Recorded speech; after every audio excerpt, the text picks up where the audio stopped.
사람은 인생 전체의 3분의 1가량을 잠을 자며 지낸다고 합니다. 근데 사람만 잠을 자는 것이 아니라 동물들도 다 잠을 자지 않습니까? 근데 유독 인간만큼은 베개를 베고 잠을 잡니다. 그것도 오래된 이집트 피라미드에서도 베개가 발견될 정도로 인간에게 있어서 베개라는 것은 오래된 잠자리의 필수품입니다. 물론 베개 없이 잠을 주무시는 분들도 계시겠지만 거의 많은 사람들은 대부분 다 베개를 베고 잠을 자게 됩니다. 그래서 인간이 베고 자는 이 베개에는 남다른 의미가 많이 담겨 있는데, 김미애 시인의 우리 아빠라는 제목의 시가 있습니다. 아침에 출근할 때 갔다 올게 손 흔들어 놓고 저녁밥 같이 먹자 해놓고 돌아오시지 않았다. 베개에 아빠 냄새 남겨두고 마지막 인사도 안 하고 이 세상 떠나셨다. 얼마나 힘들었으면, 힘든 일 얼마나 많았으면 갑자기 심장이 멎었을까? 우리 아빠 이젠 편히 쉬고 계실까? 이젠 푹 쉬고 계실까? 아빠가 아침에 출근할 때 인사하면서 저녁밥 같이 먹자고 해놓고는 직장에서 갑자기 심장마비로 세상을 떠나셨다는 것입니다. 그래서 아빠가 너무 보고 싶어서 아빠가 베고 주무시던 그 아빠 베개를 붙잡고 아빠의 냄새를 맡으며 아빠를 그리워했다는 것입니다. 아빠가 베고 자던 그 베개를 껴안고 아빠가 얼마나 힘드셨으면, 얼마나 힘든 일 많았으면 그렇게 갑자기 심장이 멎을 수 있을까?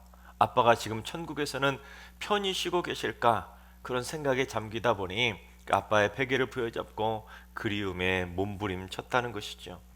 사실 이 세상에 있는 베개 가운데 향기 나는 베개가 어디 있겠습니까? 여러분, 사람들이 베고 자는 베개에는 땀이 배거나 때로는 눈물이나 콧물 또는 침까지 배기 때문에 사람이 베고 자는 베개에서는 향기보다는 칙칙한 냄새가 나기 마련입니다. 하지만 사랑하는 사람이 베었던 그 베개의 냄새는 다시금 만나고 싶은 그리운 향수가 되는 것입니다. 그래서 어떤 분들 가운데는 이런 분도 계셨습니다. 사랑하는 남편, 사랑하는 아내의 그가 베고 자던 그 베개를 빨지 못하고 자기 잠자리 옆에 그냥 두고 주무신다는 분도 보았습니다. 사랑하는 이가 곁에서 함께 베개를 베고 자던 그 사랑하는 이의 빈자리가 너무 그리우기에, 그래서 사랑하는 이가 베고 자던 그 베개를 빨지 못하고 함께 누워서 자고 있다는 것이죠. 그처럼 인간이 베고 자는 베개에는 그 사람이 그동안 흘렸던 인생의 모든 땀과 눈물, 그리고 그 사람의 인생의 무게가 그 베개에 고스란히 담겨 있습니다. 여러분, 그런데 베개의 종류는 참 다양하지 않습니까? 나무로 만든 목침도 있고, 대나무로 만든 죽침도 있고, 도자기로 만든 도침도 있고, 곡식 가루로 만든 그러한 곡침까지 있습니다. 요즘은 베개 가운데 수십만 원을 호가하는 기능성 베개들도 많이 나오지 않았습니까? 근데 베개 가운데 돌로 만든 돌베개도 있습니다. 사실 돌베개는 일반 가정집에서는 잘 흔히 베는 베개는 아닙니다. 근데 여러분, 돌베개 어디 가면 쉽게 볼 수 있죠? 찜질방이나 목욕탕 수면실에 가면 이 돌베개를 쉽게 볼 수 있습니다. 여러분, 그런데 혹시 그러한 돌베개 배워보셨습니까? 잠깐은 몰라도 그 돌베개는 딱딱하기 때문에 불편해서 숙면을 취할 수 없는 불편한 베개가 바로 돌베개입니다. 오늘 본문의 주인공인 야곱은 그처럼 불편한 돌베개를 베게 되었습니다. 어쩌다 야곱이 이 불편한 돌베개를 베었냐면 야곱이 가지고 있었던 지나친 욕심 때문이었습니다. 야곱은 어머니와 함께 작전을 펼치지 않았습니까? 팥죽 작전, 변장을 통해서 아버지를 속이는 변장 작전을 통해서 형 에서가 가지고 있었던 장자의 축복을 가로채는 데 성공하게 됩니다. 장자의 축복에 대한 욕심 때문에 형 에서는 물론 아버지 이삭까지 속였던 자가 바로 야곱입니다. 하지만 자신을 속였다는 것을 알게 된 형 에서가 동생한테 가만히 있겠습니까? 그래서 형 에서는 동생 야곱을 죽이려 하지 않습니까? 그래서 결국 동생 야곱은 형을 피해서 삼촌 라반의 집으로 도망칠 수밖에 없었습니다. 하지만 야곱은 자기가 잘못해서 도망치는 신세가 되었지만 솔직히 정들었던 집을 떠나는 그 마음이 편했겠습니까? 그것도 자기를 금이야오기야 그렇게 사랑해 주시던 어머니를 집에 두고 떠나야 되는 그 야곱의 마음은 오죽했겠습니까? 그런데 빨리 도망치지 못하면 형한테 잡혀서 죽을 수도 있었기 때문에 야곱의 마음은 불편할 수밖에 없었습니다. 그러니 어떻게 마음 편히 잘 수가 있겠습니까? 그래서 야곱은 도망치다가 결국 노숙하기 위해서 돌 하나를 취해서 돌베개를 베고 잠을 잘 수밖에 없었던 것입니다. 근데 여러분, 야곱이 길에서 돌베개를 베고 잠을 잤다는 것은 야곱이 날이 지는 줄도 모르고 그 정도로 정신없이 도망쳤다는 것을 의미합니다. 여러분, 정상적인 여행길이었다면 야곱이 어떻게 했을까요? 오후가 되면 날이 지기 전에 숙소를 미리 정하고 그곳에서 하룻밤 묵을 수 있도록 어떤 여관 같은 곳이라도 정하지 않겠습니까? 그런데 야곱은 도망자 신세였기 때문에 정신없이 도망치다가 결국 길에서 잠을 청할 수밖에 없었던 것입니다. 날이 지는 줄도 모르고 도망치다가 그 정도로 광야길에서 노숙할 수밖에 없었던 것입니다. 그런데 야곱이 베었던 그 돌베개는 무슨 찜질방이나 목욕탕에서 볼 수 있는 매끄럽게 잘 다듬어진 돌베개가 아니라 그냥 길에서 주운 돌베개였기 때문에 얼마나 불편했겠습니까? 또한 광야라는 곳은 낮에는 너무 뜨겁고 밤에는 너무 추운 곳이기 때문에 그 밤중에 그 차디찬 돌베개를 베고 잠을 잔다는 건 여러분 쉬운 일이 아니죠. 또한 그 차디찬 냉기가 올라오는 그 돌베개를 베고 자다가는 잘못하면 입이 돌아갈 수도 있을 만큼 위험한 상황이 바로 광야에서 돌베개를 베고 자는 쪽잠입니다. 게다가 광야에는 맹수들까지 그렇게 들끓기 때문에 광야길에서 돌베개를 베고 잠을 잔다? 이건 정말 위험천만한 일이었습니다. 그래서 광야에서 야곱이 베고 잤던 그 돌베개는 고난의 돌베개를 상징합니다.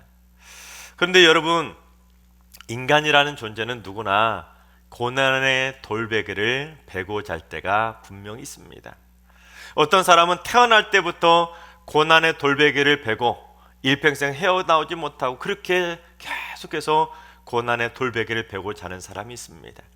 또 어떤 사람은 오래전에 고난의 돌베개를 베고 잠을 잤었는데 이제는 좀 삶이 펴서 이제는 좀 편안하게 단잠 자는 사람들도 있습니다. 또는 지금 현재 고난의 돌베개를 베고 하루하루를 힘겹게 살아가는 사람들도 있고 앞으로 언젠가는 고난의 돌베개를 베고 잘 사람들도 있는 것입니다. 즉 언제나 우리는 고난의 돌베개를 피할 수가 없다는 것이죠. 언제 그 고난의 돌베개를 베고 잘지 그 시기만 다를 뿐 많은 사람들은 절대 그 고난의 돌베개를 피할 수가 없습니다. 야곱도 그토록 원하던 형이 가지고 있었던 장자의 축복을 빼앗았기 때문에 형보다 더 높아질 수 있었지만 그 욕심 때문에 결국 하루아침에 추락해서 고난의 돌베개를 벨 수밖에 없지 않았습니까? 그런데 이 고난의 돌베개라는 것은 베고 난 그 다음이 중요합니다. 어떤 사람은 한 번 고난의 돌베개를 베고서는 도저히 헤어나오지 못해서 계속해서 일평생 고난의 돌베개를 베고 자는 사람이 있는가 하면 또 어떤 사람은 그가 베고 자던 고난의 돌베개가 어느 한순간 축복의 돌베개로 바뀌는 사람들도 있기 때문입니다. 근데 그 모든 것들은 다 결국 내 마음대로 되는 것이 아니라 인간의 생사화복을 주관하시는 하나님의 손에 달려있다는 것입니다. 그래서 야곱도 욕심 때문에 스스로 고난의 돌베개를 벨 수밖에 없었지만 야곱을 사랑하시는 하나님께서는 그가 베고자 하던 그 고난의 돌베개를 축복의 돌베개로 바꾸어 주셨던 것입니다.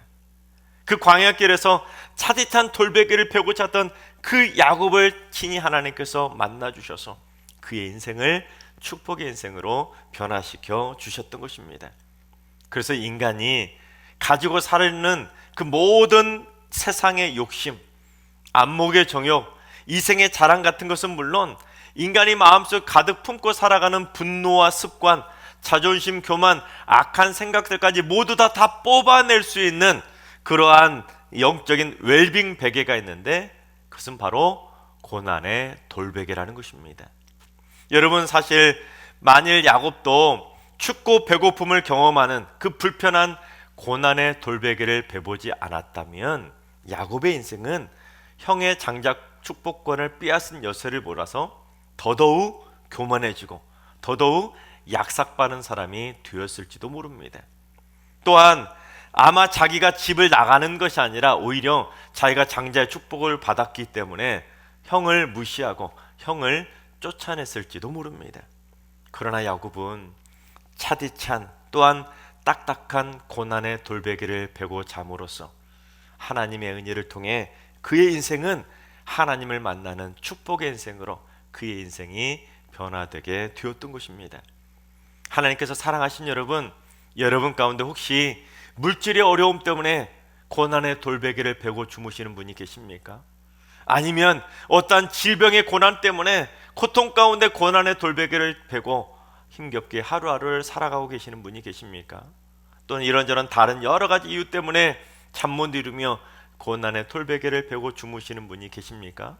그렇다면 고난의 돌베개를 축복의 돌베개로 바꿔주실 하나님의 은혜를 소망하시기 바랍니다.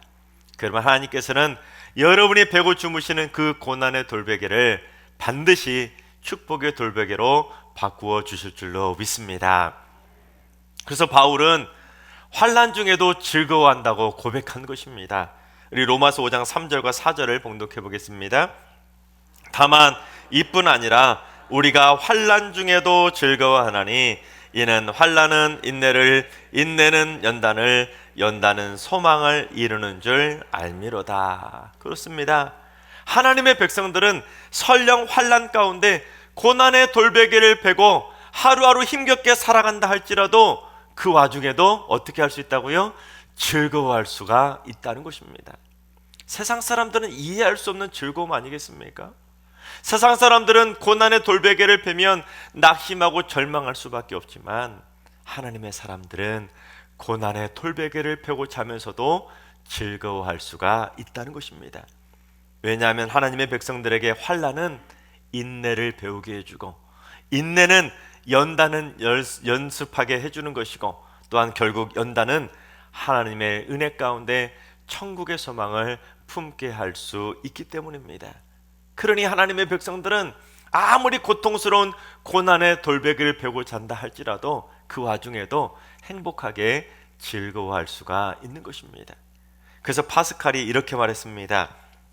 신을 깨닫기는 어렵지 않지만 그 품에 안기기는 어렵다. 깨닫는 것과 안기는 것에는 하늘과 땅 차이가 있다. 여러분, 그렇습니다. 고난의 돌베개는 하나님의 품에 안기게 해주는 축복의 돌베개라는 것입니다. 그래서 다시 말하면 고난의 돌베개는 그 끝인 하나님의 품 안에서 단잠 잘 수 있도록 해주시는 하나님의 팔베개라고 말할 수가 있는 것이죠. 바라옵기는 여러분의 인생에 그 어떤 고난의 돌베개를 베고 주무신다 할지라도 여러분 주 안에서 즐거워하시기 바랍니다. 그래서 인내와 연단을 통해 하나님의 팔베개를 베고 하나님 품 안에서 단잠 주무시기를 주님의 이름으로 축원합니다. 사람들은 베개를 베고 자면 꿈을 꾸지 않습니까?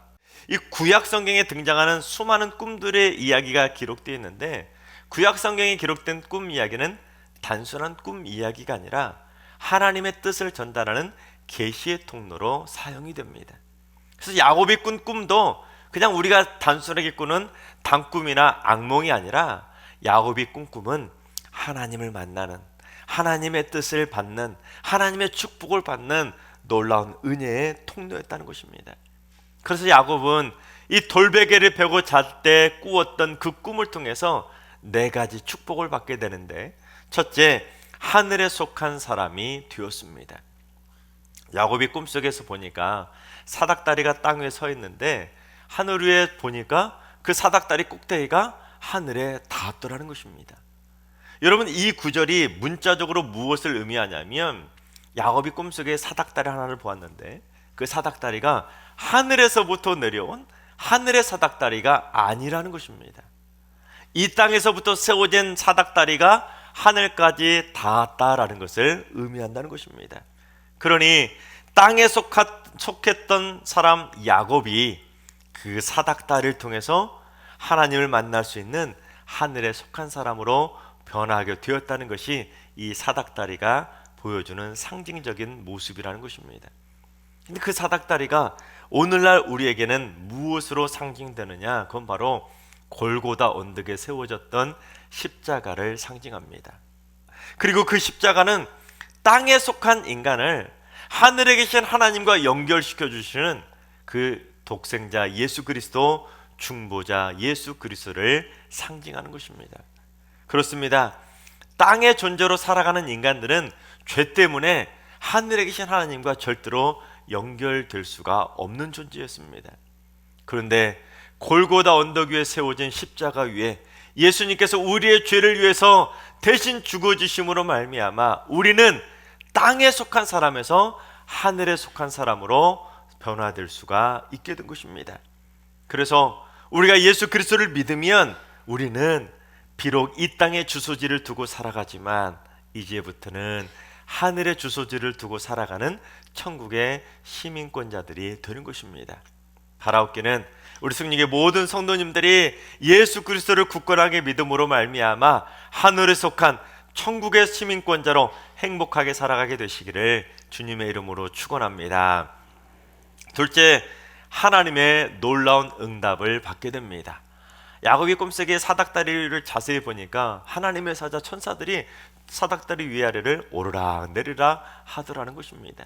근데 그 모습은 전통적으로 하나님의 사자, 즉 천사들이 하나님 앞에 드린 인간의 드린 기도를 하나님 앞에 올려드리기 위해서, 상달하기 위해서 천사들이 그 기도를 기도 그릇에 담아서 하나님께 쫙 오르락하면서 하나님께 상달한다는 것이죠.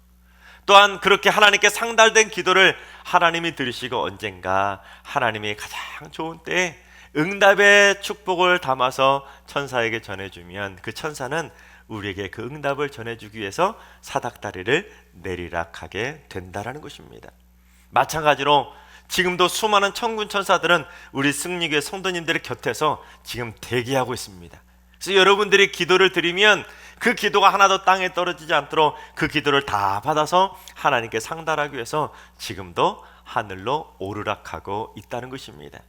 그리고 언젠가는 하나님께 드려진 그 기도의 소원에 하나님께서 놀라운 축복을 담아서 여러분에게 전달하기 위해서 그 천사들은 어느 날 여러분을 위해서 내리락하며 여러분에게 응답의 축복을 전해줄 줄로 믿습니다.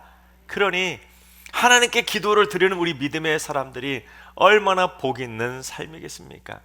바라옵기는 우리 승리교회 성도님들 드리는 그 모든 인생의 기도가 하나도 땅에 떨어지지 않고 천군 천사를 통해 하나님께 다 상달되는 오르락거림이 되어지고 언젠가 다 하나님의 놀라운 축복을 받아서 다시금 내리락 받게 되시기를 주님의 이름으로 축원합니다. 셋째, 축복의 인생으로 변하게 됩니다. 여러분, 야곱은 돌베개를 베고 자기 전까지는 어떠한 인생을 살았습니까? 형도 속이고 아버지마저 속여서 장자의 축복을 가르칠 정도로 약삭빠른 속임수가 능했던 사람이 바로 야곱 아닙니까? 그래서 남들을 속이고 이간질하고 남의 것을 가로채는 욕심 많은 사기꾼이 바로 야곱이었습니다. 그랬던 야곱이 어떻게 변하게 되었는지 우리 14절 말씀을 봉독합니다. 내 자손이 땅에 티끌같이 되어 내가 서쪽과 동쪽과 북쪽과 남쪽으로 퍼져나갈지며 땅의 모든 족속이 너와 내 자손으로 말미암아 복을 받으리라.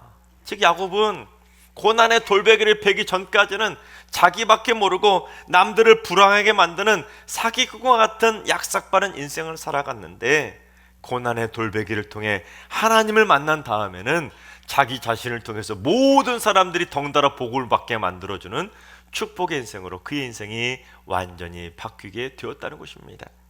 만약에 고난의 돌베개를 베기 전에 야곱의 모습처럼 오늘날 우리가 내가 만나는 모든 사람들을 짜증나게 만들고, 내가 만나는 모든 사람들을 속이고, 내가 만나는 모든 사람들을 불편하게 만들고 화나게 만든다면 그 인생이 얼마나 불행한 인생이겠습니까? 그러나 내가 만나는 사람마다 하는 일이 잘 되고, 내가 만나는 사람들마다 그의 얼굴에 미소가 드리워지고, 내가 만나는 사람마다 그 사람의 고민이 해결되고, 내가 만나는 사람마다 그의 상처와 모든 아픔들이 치유된다면 이 얼마나 행복한 축복의 인생이겠습니까? 바라옵기는 우리 승리의 모든 성도님들은 야곱이 변화된 것처럼 여러분을 통해 많은 사람들에게 축복을 선물할 수 있는 행복한 축복의 통로들이 다 되시기를 주님의 이름으로 축원합니다. 마지막 네 번째, 야곱은 안전의 복을 받게 됩니다. 야곱은 삼촌 라반이 있는 하란이라는 땅으로 도망치게 되지만 사실 야곱은 그때까지 하란에 한 번도 가보지 않았던 인생이었습니다. 그러니 생전 처음 가보는 낯선 땅이지요. 그러니 야곱은 앞으로 무슨 일이 벌어질지 모르는 불확실한 미래가 앞에 예정되어 있습니다. 그것도 언제 다시 돌아올지 모르는 기약 없는 고난의 길을 야곱은 걸어갈 수밖에 없었던 것입니다. 참 위험천만한 인생길 아니겠습니까? 그런 야곱에게 하나님께서 뭐라고 약속해 주셨는지 우리 15절 말씀을 봉독해 봅니다. 내가 너와 함께 있어 내가 어디로 가든지 너를 지키며 너를 이끌어 이 땅으로 돌아오게 할지라. 내가 내게 허락한 것을 다 이루기까지 너를 떠나지 아니하리라 하신지라. 그렇습니다. 내가 어디로 가든지 너와 함께 있을 것이다. 내가 어디로 가든지 너를 떠나지 않고 너를 지켜줄 테니까 내가 반드시 이 고향으로 다시 돌아오게 될 것이다. 그것을 약속해 주신 것입니다. 여러분, 우리가 살아가고 있는 이 세상은 어떤 곳입니까? 참으로 위험천만한 곳 아닙니까? 한 치 앞도 모르고 하루 앞도 모르고 언제든 위험이 도사르고 있는 위험천만한 것이 바로 우리가 걸어가고 있는 인생길입니다. 근데 그 인생길에 하나님께서 우리를 떠나지 않으시고 우리와 함께 하시고 우리를 지켜주신다니 이 얼마나 행복한 인생길이 되겠습니까? 그런데 이 잠에서 깬 야곱은 베개로 삼았던 돌을 다시 가져다가 기둥으로 세우고 그 위에 기름을 붓고 그곳 이름을 하나님의 집이라는 뜻의 베델이라고 이름을 짓게 됩니다. 그러니까 야곱이 베고 자던 그 고난의 돌베개가 결국에는 하나님의 집을 세우는 성전의 돌기둥이 되었던 것입니다. 여러분, 그렇습니다. 우리가 아무리 힘든 고난의 돌베개를 베고 자고 있다 할지라도 인생은 한 번뿐이기 때문에 그 고난의 기간은 언젠가는 다 끝날 때가 반드시 있다는 것이죠. 하지만 그 고난의 돌베개가 그리스도를 위한 고난의 돌베개라면 그 고난의 돌베개는 결국 하나님의 집을 세우는 베델의 돌기둥이 되기 때문에 그의 인생은 사라지는 인생이 아니라 하나님을 영화롭게 하는 존귀한 인생으로 영원히 기억이 될 수 있다는 것입니다. 하나님께서 사랑하신 여러분, 그리스도를 위한 고난의 돌베개는 여러분의 인생을 회복시켜 줄 것이고 그 고난의 돌베개는 하나님을 영화롭게 하는 축복의 돌베개가 된다는 것을 믿으시기 바랍니다. 그래서 여러분 모두 다 그리스도를 위한 고난의 돌베개를 통해 하나님의 집을 위한 축복의 베델의 기둥들을 많이 세워감으로 말미암아 우리 승리의 많은 성도님들을 통해서 수많은 영혼들이 하나님을 만나게 되는 축복의 통로로 살게 되시기를 주님의 이름으로 축원합니다.